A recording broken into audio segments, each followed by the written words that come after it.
ಪ್ರಶ್ನೋತ್ತರ ರತ್ನಮಾಲಿಕಾ by Sri Shankaracharya. Shloka 35.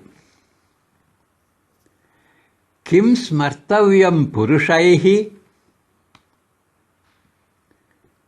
harinama sada na yavani bhasha. What is fit to be remembered always by people? It is the name of Lord Hari and not the useless speeches made by the materialistic people. 35ನೆಯ ಶ್ಲೋಕ. ಜನರಿಂದ ಸದಾ ಸ್ಮರಿಸಲ್ಪಡುವ ಅರ್ಹತೆಯುಳ್ಳದ್ದು ಯಾವುದು?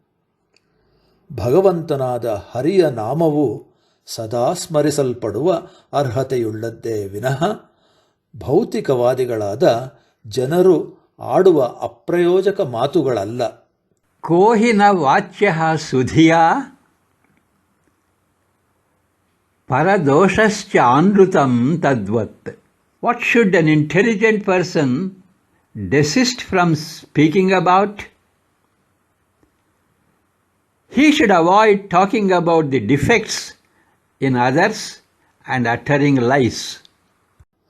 ಬುದ್ಧಿವಂತನಾದವನು ಯಾವ ವಿಧದ ಮಾತುಗಳನ್ನಾಡುವುದನ್ನು ಬಿಟ್ಟು ಬಿಡಬೇಕು? ಅನೃತ ಅಂದರೆ ಸುಳ್ಳು ಹೇಳುವುದನ್ನು ಮತ್ತು ಇತರರ ನ್ಯೂನತೆಗಳ ಬಗ್ಗೆ ಮಾತನಾಡುವುದನ್ನು ಬಿಟ್ಟು ಬಿಡಬೇಕು.